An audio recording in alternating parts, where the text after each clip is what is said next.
3, 2, 1. Oh, yeah.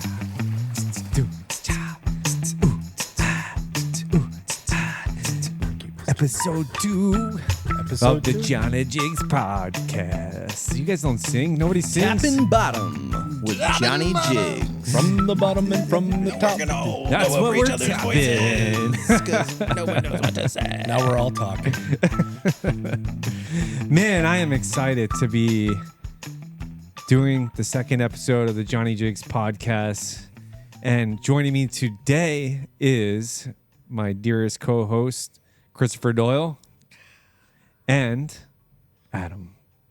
We do have a ton to talk about today. We're getting a little bit of a late start. We had a very nice visit with Captain Greg Mercurio of the Yankee Cap. It was pleasant to have him sitting here, and I think he's committed to coming on the show and being possibly our first guest if we don't squeeze in a few before he gets down here, but before the season starts. Today, we're going to talk about a few things. We've got the 55 species closure in the Atlantic Ocean, as well as we're going to dig into Wahoo, jigging Wahoo, trolling for Wahoo, catching Wahoo, eating Wahoo, everything Wahoo, because we freaking love Wahoo. All year round, baby. And then the next thing is the Gulf of Mexico could possibly be having a name change, which is pretty crazy. We're going to dig into that just a wee bit. And I think that about, one more thing. The speed limit. They were trying to put a speed limit on boats somewhere in the ocean to where we couldn't go over a certain speed. We're going to dig into that as well. So what do you think first, fellas? Wahoo! I'm going to go Wahoo. Yeah, let's talk fishing. So generally for us on the South Atlantic, as well as rolling into the Gulf, right now is the season. When the temperature starts getting cold, we know that the Wahoos are out, and we've caught our fair share of Wahoo on the jigs as well as trolling. And really, what's the best way to catch Wahoo? Jigging's not it, right? No. It's the Maybe coolest the most way fun. to catch them. Yeah, most the fun, most fun yeah. for sure. Yeah, we've had instances. Somebody say that for me. Subscribe. Says instances on the water where you run into a pallet, or I think one time we ran into a buoy offshore. So we were really looking for objects floating in the water, and we came across a buoy in the water. And if there's like a rope dangling from it or something's going down, that you can catch them on the jig. Captain George Gods from Unfathom, posted a picture of himself catching one on a Johnny Jig. And so they can be jigged, but there's some things that need to be done before you start jigging them. Chris, what's your main rigging whenever we're pulling up on a pallet or something? Oh, man. Well, hold on here, because a Wahoo is, let's talk about it being a bucket list catch for the jig. It's an anomaly. It's not something that we are specifically targeting on a day-to-day basis. But I think that there's one opportunity to target a Wahoo, and that's what you just described. The floating object out on the ocean somewhere and them being underneath it. So if I were to rig to catch a Wahoo, that's the only situation that I would think about wiring up. And wiring up, I mean wire core assist hooks and quite possibly a cut of wire leader. So we had this braided wire line from Hytina. That was the stuff. That was it, right? Because it had flexibility in it. Devil wire. Yep. It was like Kevlar with wire strands braided going together through, and you could tie a uni knot with it. It was super easy to rig, uni to the fluoro, and then let it rip. And it was very, very flexible, so it didn't influence the action of the jig really at all. If you're using not too kinky titanium or stainless wires, it's going to affect the jig's action, which is going to affect the amount of bites you get. Right, but speed jigging is kind of where it's at. When you're going on the flotil, sure, do a few pitch and flutters, but at the end of the day, you're kind of ripping it up. Right? If you're on a floating object and you're dropping for Wahoo, you're not going to slow pitch that object. No. You're speed jigging. You're dropping it through the column. You're going to try and rip it through to try and catch their attention. Right. So technically a solid wire even could work, I would think, but you definitely need some kind of wire. The teeth are just too much. Yeah, but if you ask me how I rig for Wahoo, it's how I rig for anything else, because I'm not rigging for Wahoo. I'm rigging for all the other stuff that we're gonna catch, and if a Wahoo happens, Yeah. Yeah. I feel like we don't put on wire assist hooks until we lose an assist hook. right, You know? then it's often too late. Right. Yeah. Well, you know what it is? Like you see your buddy get cut off and you're like, oh, dang, right? And then you got like this like hesitation. You're like, do I want to reel up my jig right now and re-rig it? And then a lot of time, I'm guessing 9 out of 10 times you're like, I'm gonna take my chances, right? So you just keep jigging, and then you're like, boom, jig gone, right? And I mean, lucky for us, we get a sweet deal on jigs, but other guys out there are like, you know what, reel up, man. You know, if you got to pay the full price for the jigs. Well, it's But- always heartbreaking to lose a jig, regardless. Yeah, but we've landed plenty of Wahoo on the jigs without wire, you know. Yeah. But the likelihood of you getting cut off versus landing the fish cut off is definitely more on the likely side of things. And I've caught one on the jig, and that was during the drop. I've never actually caught a Wahoo while jigging. Now, I know that we've assumed that we are having Wahoo hit our jigs when we're dropping and the line starts raveling up on the surface. You're like, wait, I'm only 200 feet down. We're at 800 feet. What's going on? And then you start reeling in and there's nothing. Ghosted. You don't even feel the hit. There's no pull on the line whatsoever. Ghosted. And I mean, we assume at that point that it's Wahoo. We're talking about a fish that can swim 60 miles an hour, Yeah. right? So like he sees that jig and he comes full steam at it. All you feel is a little flicker of that line getting cut, and then they're gone. And Another if you- crazy fact is Wahoo can actually survive on land. What? I'm just kidding. That's a lie. I'm just kidding. So why this time of the year are the Wahoo around really is a question for me. Like, I mean, I think we catch them year round. Like there's never a time where we go out in the summer where we're not throwing the trollers out and trying to catch a Wahoo and also catching a Wahoo. But this time of the year in particular, something changes to where the Wahoo are more prevalent. Yeah, they're around more. And I was hoping one of you guys would have looked that up and figured out why this time of the year. But I would have to imagine it has to do something with the bait this time of year. More of them are caught closer to the full moon and then the other side of the moon as well. So a lot of guys are timing it with the moon whenever they're going out and targeting Wahoo. Yeah. Moon, low light conditions, early morning, I guess dusk. Clarity of water was something I read as well. Yeah, and then inlets too, right? Outgoing tide, cruising Hillsborough Inlet if you got low light conditions, 5-6 a.m. with the tide that just shifted outgoing. It's kind of stars are aligning just before the moon. And they are surface feeding predators too, more than not. That's normally where I read that you found them. And that's, with trolling, when you're high speed trolling them, your lures are either on the surface or they're slightly below. And that's what they said. Surface or mid-water column, but not on the bottom as much. Structures that attract bait fish, wrecks, oil rigs, weed lines, and floating debris. So it's like if you're trolling, you see those. I mean, there's tons of guys trolling out there while we're jigging right out of our home inlet, and you always see them. They're zigzagging, but they're going right over top of those wrecks that they know where they're at. Like they're hitting those X's on their screen that they know hold bait. So it all kind of ties together. So the same spots that we're going to be dropping down for grouper, snapper, and things like that. Why are those fish there? Because they hold bait, right? As well as the weed lines. Why do we fish the weed lines? It holds bait. It holds juvenile fish. It's holding something to eat, right?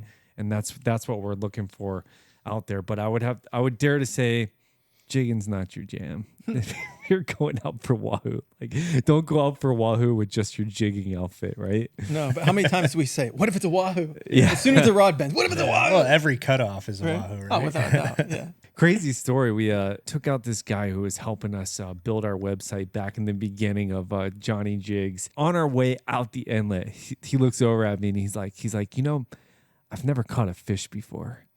And I'm like, well, what kind of fish that haven't you caught before, right? Like I didn't even understand that statement. You know, as a Florida boy growing up here, like fishing has just been a part of my life. That was it. I lived for it since day one, since I could walk. And I'm like, what do you mean you haven't? And he's like, no, I've never caught a fish at all ever in my. I'm like, not even like with a dip net in a fish tank. He's like, never, ever, ever, ever, right? So we get out. You know, we got him jigging. We got him on a pretty basic setup that he can't mess up. You know, very entry level jigging setup, and he hooks up on a fish, and we're all kind of like, all right, good job, dude, you're doing great, you know, not paying any attention to him whatsoever, and we're just doing our thing. And then I'm kind of paying attention to the runs out the corner of my eye, and I'm like, man, I think this dude's got something pretty good. And I remember Will Crane from our team, it was like, nah, don't worry about it. Just keep jigging, dude. Just keep jigging, right? And I'm like, no, you know what? I think I'm gonna reel up in 10 to this dude and see what he's got. And man, he freaking pulled in a 60-pound wahoo, his first fish ever. And I would dare to say that he's never caught a fish ever since. He finished on a high note. Yeah, I would retire for after sure. that for sure. And so they eat the jig, man. They eat the jig. They definitely eat the jig. It's 100% sure. Remember, I think when it might have been Will when we were out fishing with Chris Huff in the Gulf, and we had wahoo coming up to the surface, hitting our jigs, nosing our jigs on the surface of the water when we were pulling up, and I would S-turn them and X-turn them, and I was swimming around. The wahoo were running up, swimming. I mean, it was incredible to see. Yeah. Right at the side of the boat. Wow. No lies. You can ask Will. No lies. They school up. I mean, there's some pretty wild dudes that are out there free diving and shooting them with spears too. Have you guys ever seen that? Mm-hmm.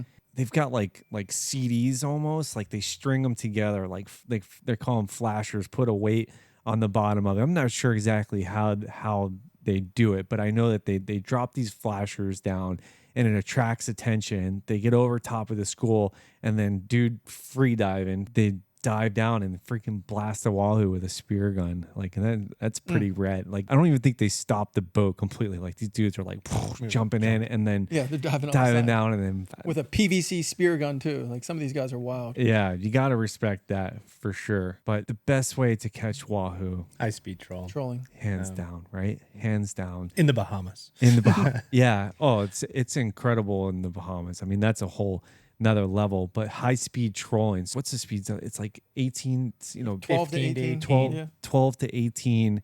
And it's like, how did somebody figure that out, right? Go faster. Yeah. Like for me, like I just picture like a bunch of guys on the boat. We're like, we're going in. I don't feel like reeling in the gear. Just gun it, right? Yeah. My wife's waiting for me at the dock, but I still want to fish.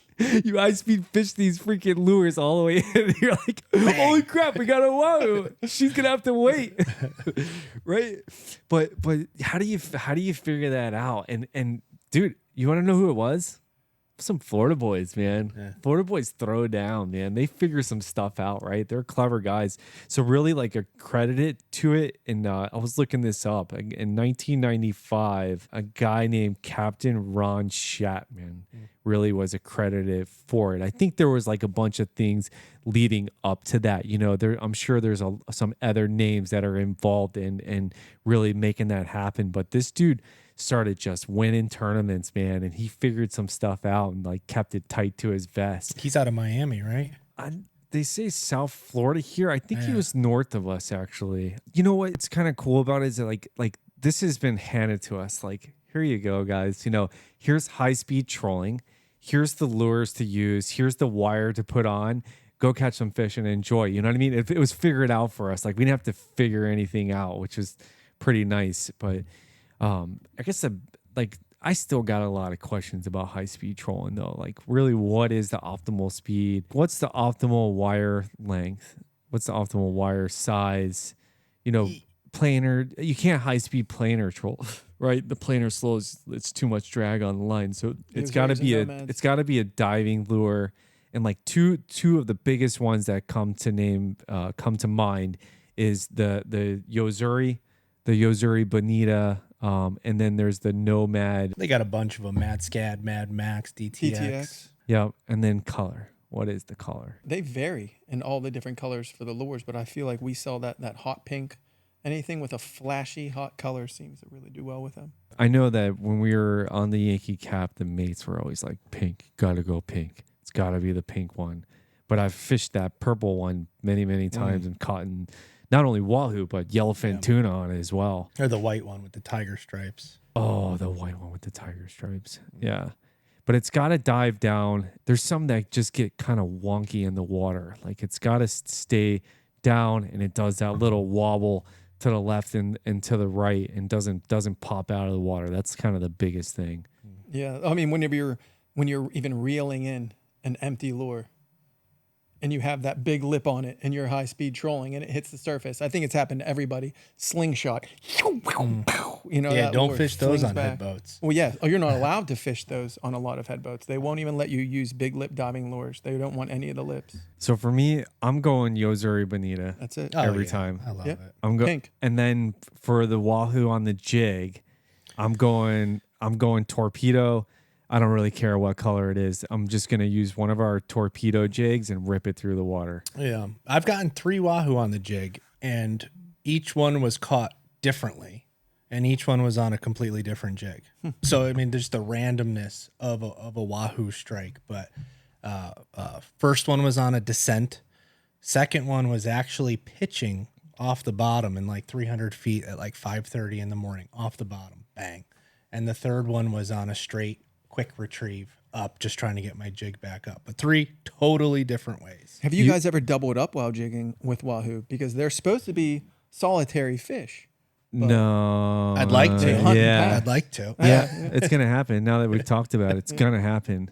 All right, guys, we're going to take a quick break, and I just want to thank our sponsor for today, Yankee Cap. It is a head boat that leaves out of Key West, Florida, that can put you on some of your bucket list fish. He's definitely put me on a lot of my bucket list fish. So thank you to our sponsor, the Yankee Cap, today. You could check them out at yankeecap.com. In the hustle and bustle of everyday life, it's easy to forget what truly matters. That moment when you're out on the water, surrounded by nature. It's a chance to unwind, to connect. But what if you can make those moments even more unforgettable? Introducing the Trinity Slow Pitch Jigging Rod by Johnny Jigs. Designed to enhance your fishing experience, the Trinity Rod delivers unparalleled sensitivity and power. Make every drift count.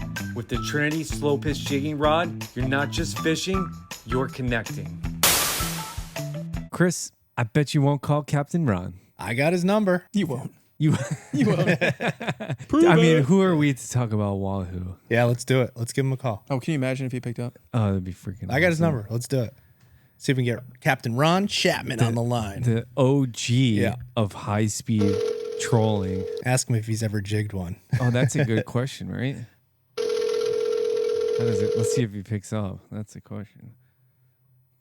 Come on, Captain. Yeah, Captain Ron, yeah, you got me. can you hear me? This is Johnny Jigs Tackle Company, and you are live with Christopher Doyle and Adam, and we're talking about wahoo, and we figured maybe possibly you might pick up the phone. So we're pretty excited actually to have the guy who was really one of the pioneers of high-speed trolling on the line with us. Oh, there you go. It'd be fun to talk to you about it a little bit. Yeah. We were talking and we're like, how do you come up with the idea of high-speed trolling? And I couldn't help but think like it was like storming and then you're just like, oh, we got to get in because it's raining. Who wants to reel in wants to reel everything in and you just Well, leave them. It could have come about that way because I seen some things happen in fishing that, where you started almost a whole new technique or whatever by accident. I mean, that's what fishing's all about, just putting in the time and seeing what works, what works best. Anyway, it's kind of interesting because going way, way back, wahoo fishing was pretty much about a 12-knot fishery, 10 to 12 knots. It was a fast fishery to begin with. And what we did is we just jacked it up because it was basically a competitive move because we were fishing the tournaments. And once we realized that really the first guy down the edge when they were eating was going to be the winner, that's basically how it developed. So wake up one morning and instead I have to pick at 18 or 19 knots, which we did. And then so it's first guy to the edge is the first guy to get the wahoo. But is there Go ahead. No, I was just wondering, like when you speed it up, you're covering a lot more ground as well. Is there some validity to that? And to you Well, increase your that chances. there's spots if you're familiar with the banks in the Bahamas. I mean, high speed fishing works here, off the Florida coast and the Gulf of Mexico and up in the Northeast. Whatever, you're going to catch them because they're fast predatory fish. The idea in the Bahamas is what made it simple, really, was that you know right where they're going to be, right along the edge. It's not like blue marlin fishing where we got to pound square miles of water to get a bite. So we knew that they're laying along the edge day to day. They were in different locations, and it just made sense to get down the edge. And once we realized that you had to be first in line to get the bite, you would do better. Not that other boats might have been in with you and broke it up, but the bottom line is the high speed fishing, as far as the tournaments went, that took over the game. Before we went at 7 knots. How long did you keep this under your hat before everybody else found out? How about I never tried? That's It did me a lot of good to bring people in and teach them. Any of the guys that fished with me over the years, they all became good fishermen because we were very simple and safe about it all. I watched a few boats come in over the years where people cut pretty bad. And we had a method of putting them in the boat in a few minutes and going about our business for the day. There were tournaments. Well, I think we set the record for poundage in Bimini for 3 days of fishing, 783 pounds. I holy think. smokes. We were doing, 200, 300, 400 pounds of wahoo a day. I had a tournament out of, I guess, Treasure. Is it Treasure? Boat Harbor. Yes, it's Boat Harbor, where we probably had 500 pounds of wahoo, over 40 that the tails were bit off up in Moraine Channel and off the Abaco Keys. We still won the tournament with 750 pounds. So we had Wow. somewhere around 12 or 1300 for 3 days of fishing. Wow. Yeah, it was fantastic. We got lucky. We saw, good times. What changed the tournaments for us, basically, was that they put the weight limits. You can only weigh 5 fish, 3 biggest fish, 5 big ones, and that was it. Well, that took the skill out of the game. Right. I had a friend of mine caught 17 wahoo. He probably had, 600, 700 pounds, and he didn't even make a nickel. And a guy with 5 fish won the tournament. It just took the skill. Now you made it a luck game. Being a professional blue marlin fisherman, I never looked at this game like need luck. We always wish our friends luck in the morning on the way out. But the bottom line is we meant business when we went fishing, no stone unturned. Just that simple. Captain, what about the lures that you used back then as opposed to the lures that they have now with the big lip spoons? And what were you using then that's different from now? Well, let me go to where we started before we went high speed fishing. The bait of choice was basically an Islander over a double hook torque valley. Anybody listening that goes back that far knows that. And even today, that's still a great bait. What happened was we had the boys from Bermuda come down for the winter tournaments in Bimini. In those days, it was only the tournament in Bimini, one or two of them.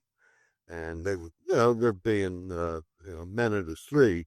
They'd take the run down with their own boats, their own charter boats, and come down for, the winter and have some fun down here, And believe it or not, they were using sea witches, a skirt, and a 10-0 hook, one hook. And the whole rig might have cost $6 on a good day, okay?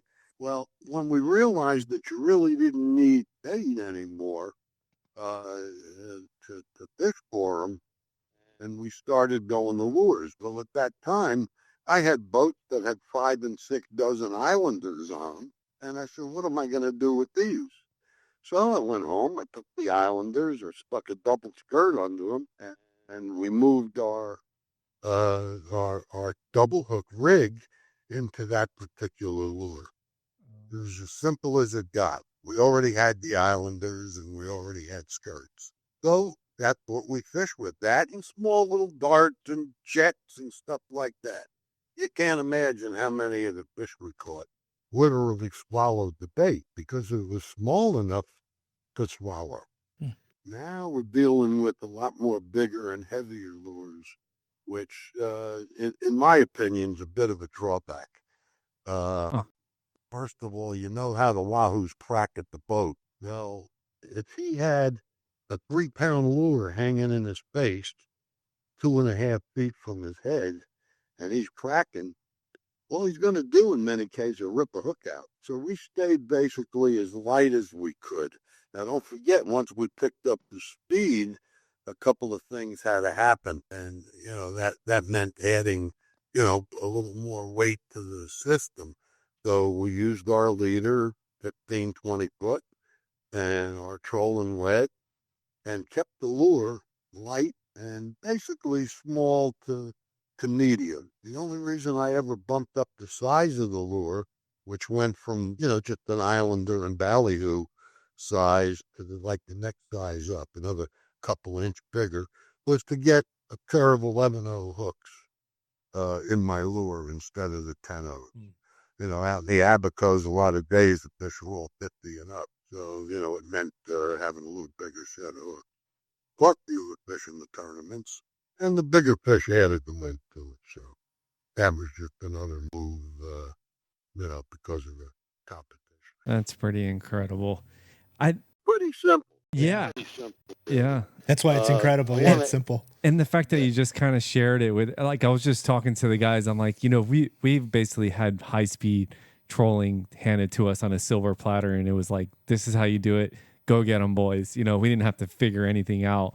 You were out there, trying this, trying that, and trying to figure things out. Yeah, I'll give you a good tip here. I see the guys working perpendicular in and out on the drop off a lot of times. Where they'll get in shallow and turn and come back off and try, maybe to get a bite coming off the edge. Well, we pretty much, once we realized the fish laid on the edge, it was a race down the edge, period. And the interesting thing is that I would spend my day pretty much with my nose in my depth recorder, because if I got in too shallow, I wasn't going to get a bite. And if I got in too deep, I wasn't going to get a bite. So all that time that these guys are going in and out is nothing but a waste of time. And, and that's, the bite goes off for so much time, in a day.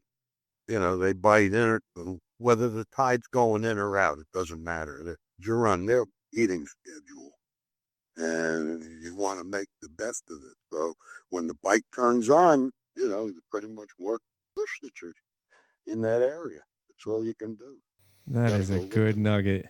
That is a good nugget. Yeah. Well, again, I see these guys just going in and out. They're out in 800-900 feet. Well, you're not going to get a bite out. And maybe somebody did, so now that's the way to do it. You know what I'm saying?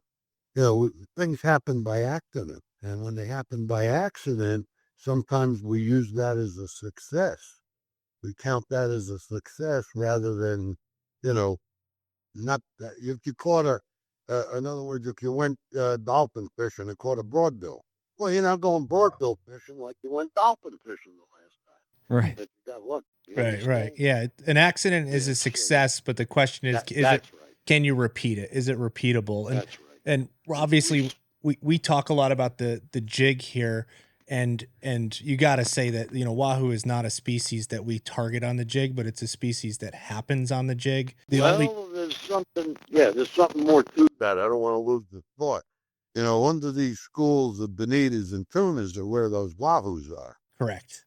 So that's where the jig belongs. And we can get the jig there. Yeah. It's hard to get through them.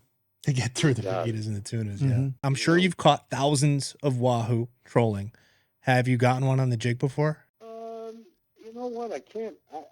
I really don't. I'm not a. I was a. Interview's over. I blew marlin fish going back into the early 70s.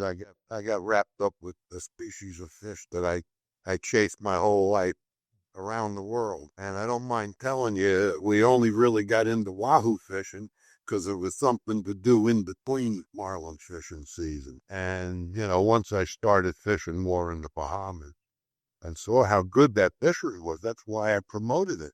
I said, wow, that was a well-kept secret. Believe it or not, it was a well-kept secret, as to how good it really was. You just didn't see that many people going over during the time of the year that they were so plentiful. I mean, I had days in tournaments we caught 40 wahoo. Wow. We talking like the 90s? Yeah, going back in the 90s and into the early 2000s. I quit the tournaments in 2000. We won it in the 98, 99, and the 2000 seasons there. It was a lot of fun, though. I'll tell you the best part were the guys, because the guys that came in to do this and were the regulars, they were just fantastic fishermen. You had to have a special love for this fishery. This isn't okay, tomorrow's going to be nice, we're going. Well, if you went the wrong way with the wrong weather, you were in trouble. You were going to get a beating coming home. It was something that took the guys really had to have a love for it, and the bigger boats. Over the years, the smaller boats got into it because of their speed, which changed the game again. But they saw some of the winter days that I had to fish in, they wouldn't have been able to fish at all. So that was a plus and a minus. That's the one thing about tournaments. Sometimes you catch yourself in that weather that you just really don't want to fish in, but you're there and you got to do it. Yeah. In the 90s, there weren't really any small. They might have had an odd boat come in, but that was when the competition was fantastic. I mean, again, you had the guys from Bermuda, Alan Card, Alan De Silva. I mean, these guys got 15 blue marlin over 1,000 pounds Wow. under their belt already, and they're fishermen. And this was the fishery that we all loved. I love seeing the guys put them up. If I might just mention the difference in the east side and the west side of the Bahamas, as we start getting into later in the winter and into the spring, you're going to find the big fish showing up more and more on the east side. Now, the Jacksonville and St. Augustine area produces a tremendous amount of big wahoo. Those are fish coming from the east side of the Bahamas. Really? Separate population, and they're coming off of Africa with the tunas. Oh, okay. 80 to 100 pounders. I'm going to tell you a story I haven't even thought of in a while. Back in, I guess it was around 72, 73, I was running a charter boat at the Castaways dock here in Miami Beach. And the owner of the boat, the captain, I was his mate, he wound up taking a job on a tuna purse seiner off the west coast of Africa for either like Bumblebee or Starkiss, one of the big companies. And he went away for 6 months. His son was waiting for me during that time, and we went about our business. Well, one day Tony shows back up in town, and he's got a box full of pictures that he brought back. And not only was he showing us the holes of tuna and the boat and how it works and the winches, but he showed me pallets coming off out of the fish hole that were frozen wahoos. They were 7-footers. They weighed 150 to some 200 plus pounds. Wow. And they were coming off stacked like cordwood on pallets and cargo nets frozen. There were fish that probably 240, 250 in that bunch. This is a separate population. They live with those tunas. So back years, 50 some years, I knew that those wahoos were coming from the east, from east. That's how you figured it out. Going into the 80s, into the early 80s, a mate of mine was working on a big boat that they were fishing out of San Salvador. They had bays with 10, 11 wahoo over 100 pounds back then. Wow. Wonder what is the record? 183 out of Cabo in 2005. A young lady on a half-inch charter with her grandson. No way. No way. Caught that fish. It was the first time she went fishing. Wow, that's crazy. Absolutely amazing. That's fishing. Hey, Captain Ron. So I do have to wrap it up here, but I got to ask you a question. First off, we're so grateful to have you here. You're in our book, you're a rock star here. So thanks for coming on and talking to us about. Just an old retired fisherman. You're a rock star to us. So Do you still make your own Wahoo rigs and sell them? Yeah, the hook sets we make. Custom bait company? Yeah, R&S Custom Baits. Yeah, I had a bait company. Back in. Look, I was on the line for 7 years. I'm no angel. Yeah. I did that, and when I quit, I had a bait company. We sold 100 stores. There were rigged ballyhoos, mullet, mackerel, you name it, trip. And that's going back through the 80s into the 90s. And we started a lure business, R&S Lure at the time, and incorporated in '84. And I built marlin lures, a bit of it all. Now I've kind of pulled back all the competition.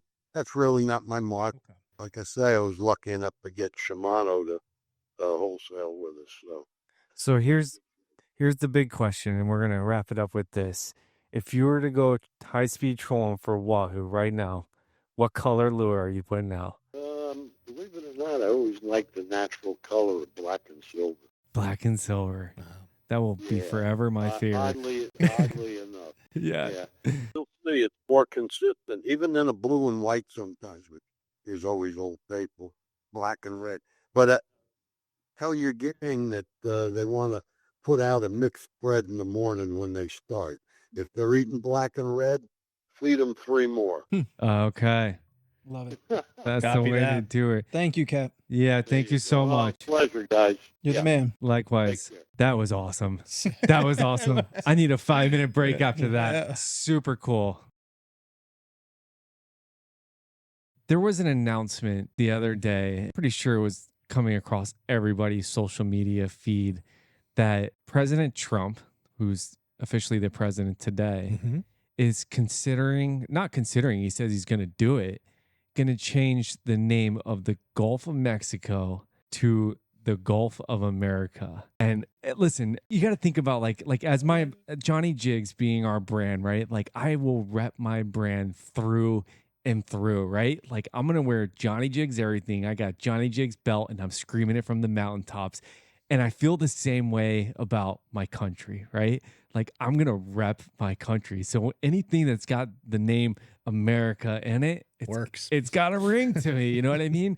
So I want to play this clip for you guys where Donald Trump, he's like at the podium with the microphone and the whole ordeal. And he's going to basically say what he's doing. So let's let that clip play if you could, Dev. No. We're going to be changing the name of the Gulf of Mexico to the Gulf of America, which has a beautiful ring that covers a lot of territory. The Gulf of America, what a beautiful name. What a beautiful name. So, guys, we have special guest, President Donald Trump, with us here today. How do you feel about Johnny Jigs? They're the best. Okay, let me tell you.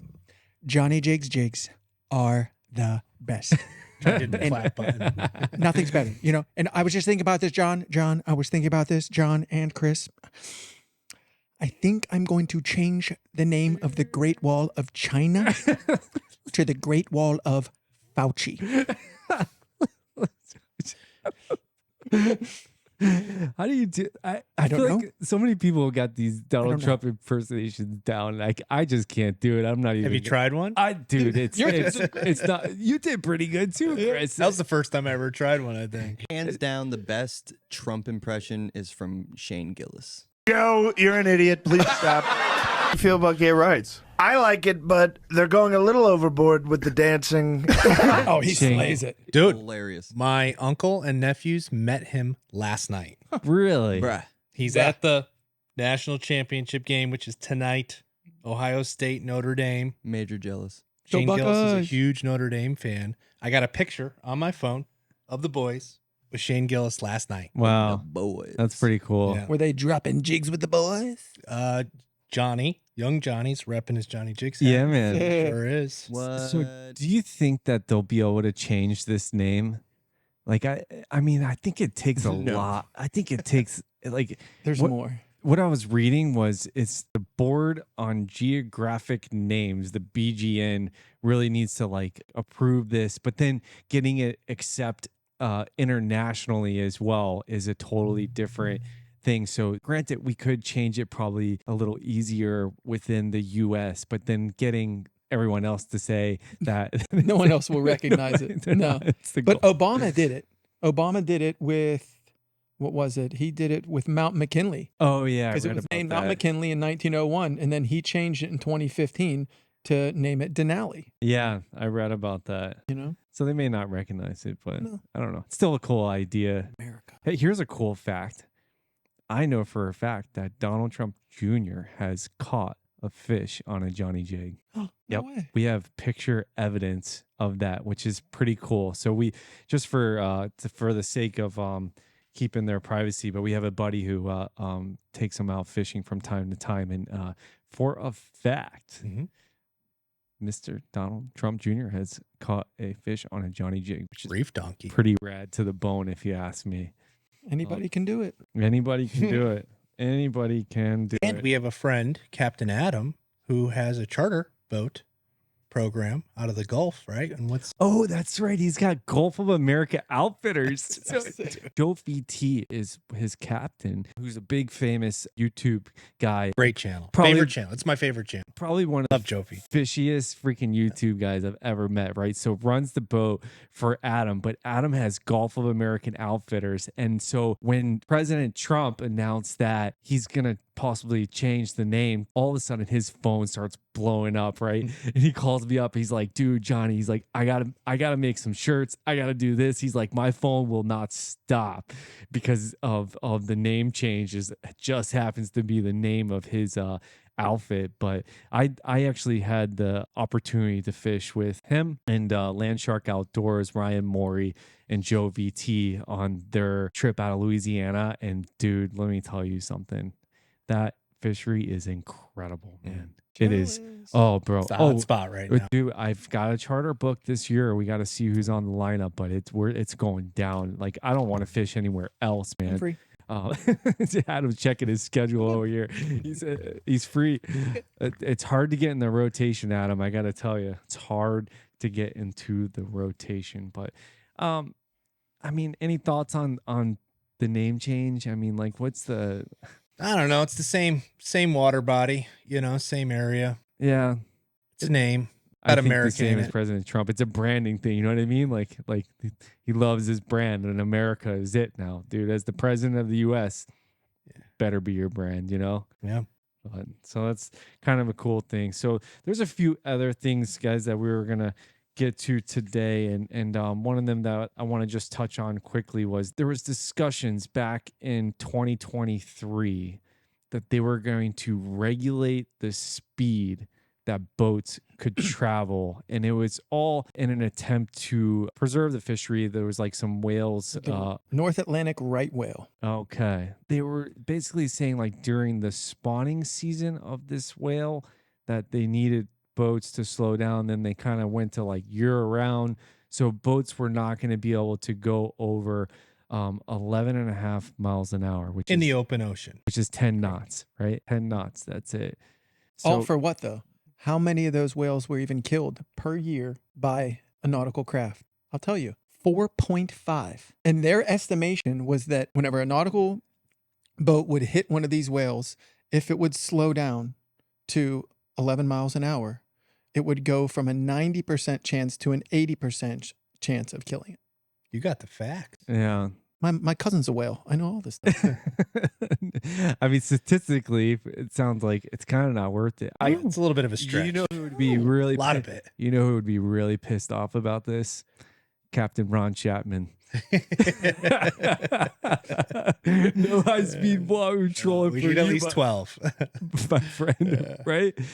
Like, I mean, could you imagine traveling somewhere at 10? I mean, I granted the big boats do it. Like for us guys in our center consoles, and it's not, I mean, we're going 25 knots, 30 knots. You know, some of the big boys will really get up there in speed, but 10 knots. So the limit was going to be for vessels that were 35 to 65, I believe. Okay. So there was a limit in there. Okay. And they were using different technologies to monitor it. How about this? In 2022 and 2023, NOAA assessed $950,000 in civil penalties for vessels exceeding the regulations. And there were only 56 cases.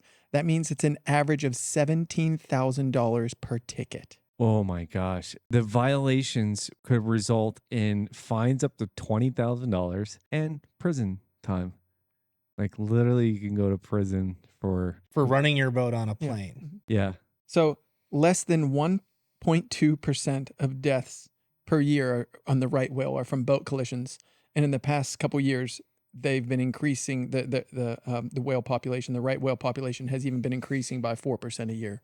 It's just bogus. Crazy. It's bogus. You know, when you're running 10 knots, I don't think you're up on a plane. Yeah, I don't know when it starts. Depends on the hull, but it's like kind of 12, 15 knots, I think, where you jump up, but you're displacing very little water as opposed to semi-displacing water with your hull. Aren't you digging that outboard a little further? Yeah, talk about whacking that whale. Right? Yeah. I'd rather bump them than whack them. Right. Trim tabs all the way down, Yeah. trying to figure it out, sucking fuel. But so am I right in saying that they shut this down, right? It's not gonna happen. Correct. So there are times of the year that it is active, like you were saying, during these mating seasons, but they were trying to push it for a full 7 months straight, from my understanding. Yeah, it's And they got crazy.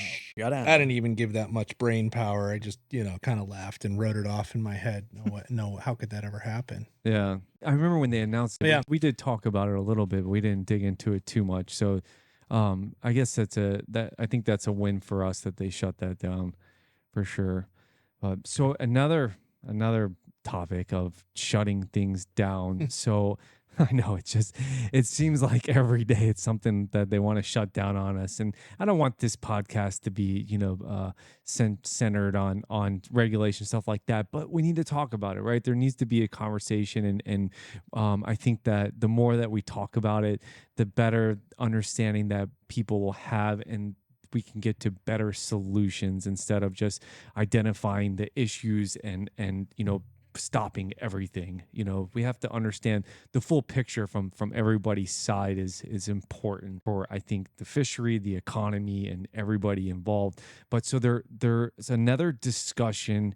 It's with NOAA, and it's a secretarial amendment where they're basically going to shut down 55 species. And from my understanding, and guys, you could chime in to correct me if I'm wrong, my understanding that the whole premise of this amendment is to basically stop throwing back dead red snapper. So they're going to shut down everything else in order to save the red snapper. That's what I read as I'm digging through this closure. Is it's all an attempt to save one fish. So shut everything else down to save one fish. And I don't know that is the solution. I mean, we've got to figure something out here. There's got to be some greater minds than the people that are working on this that can really come up with some better ideas. But like de-escalating tools.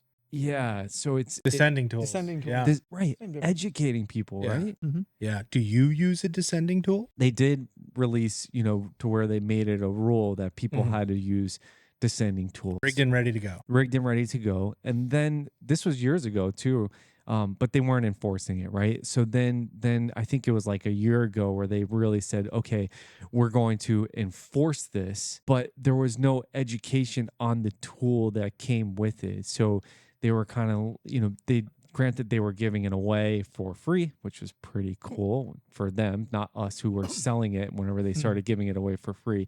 But they started giving away for free, but where's the education in it, right? Well, how are they planning to enforce that?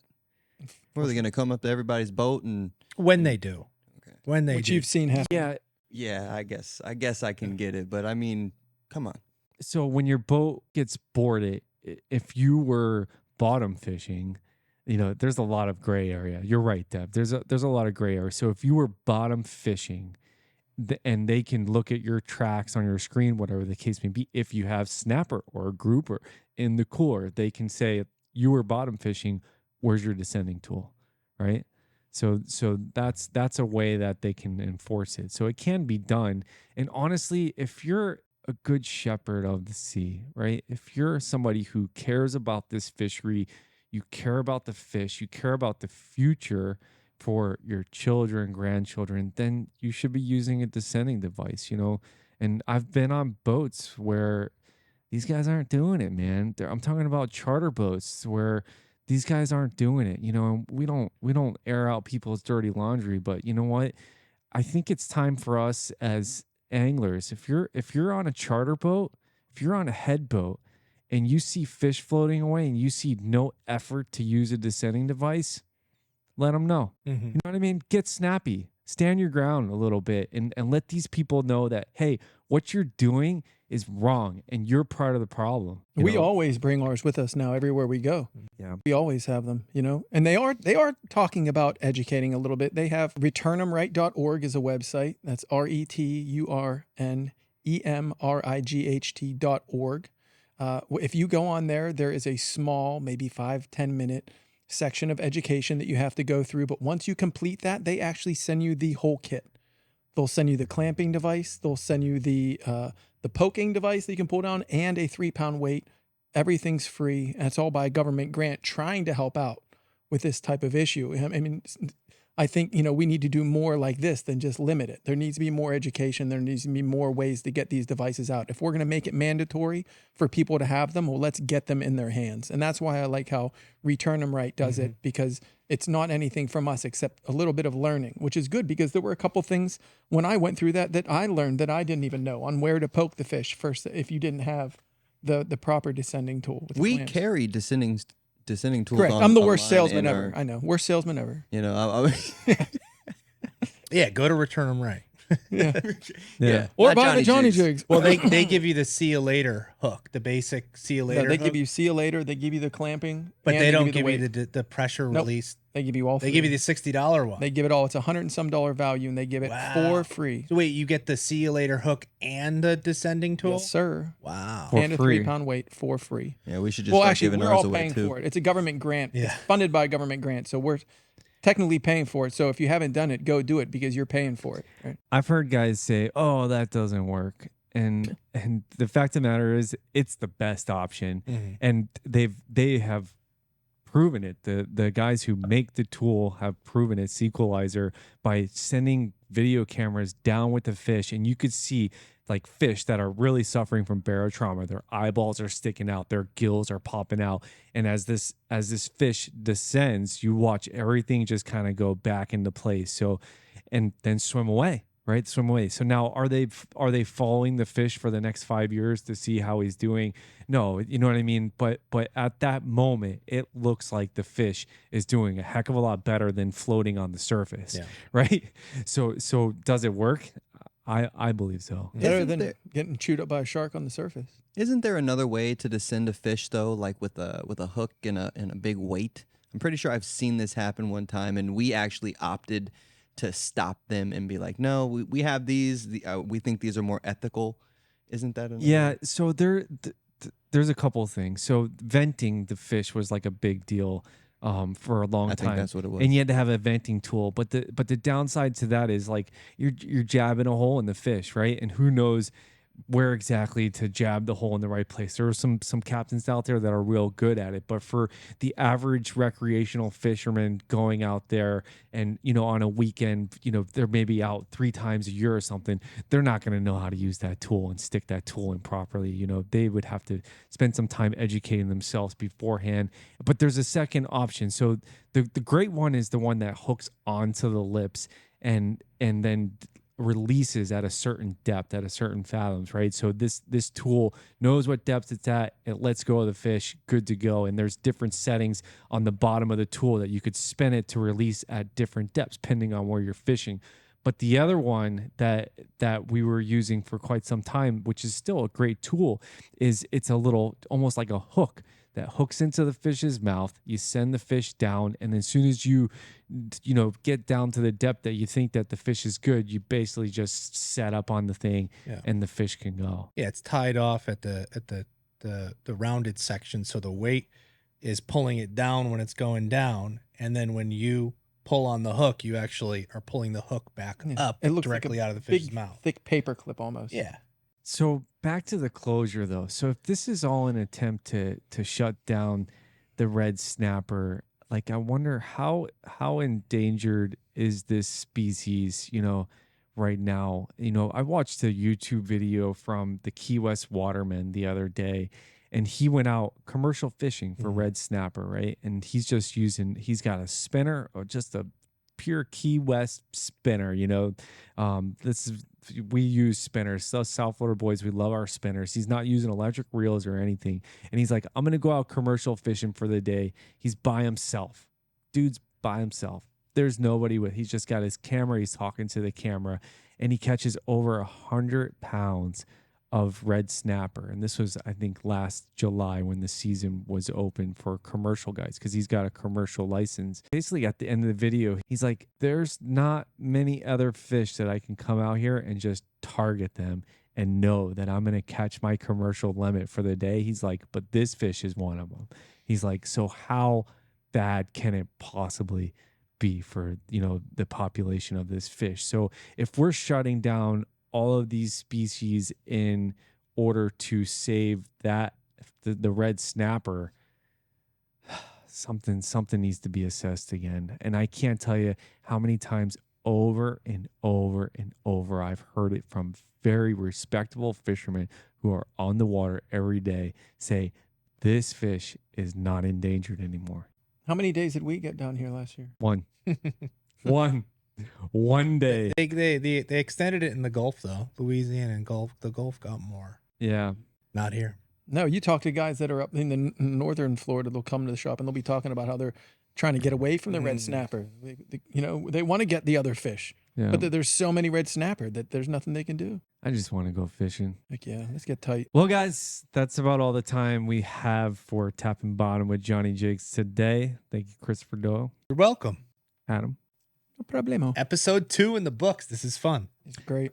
It's nice to have a place to talk instead of just being focused on fishing. So once again, just want to give a big thank you to our sponsor of the show today, Yankee Cap, Long Range Fishing. He's actually out of Stock Island, but we say Key West because everybody knows Key West. But if you want to get out to Pulley Ridge, Halfway Ledge, or the Dry Tortugas and catch an epic fish of a lifetime, that's the boat to be on. So thank you to the Yankee Caps for sponsoring the show today. Big thank you to Captain Ron Schatman for coming on the show. Super cool. Legend. I'm telling you guys. Ooh. We'll see you guys on the next one. Yeah. Tapping Bottom with Johnny Jigs.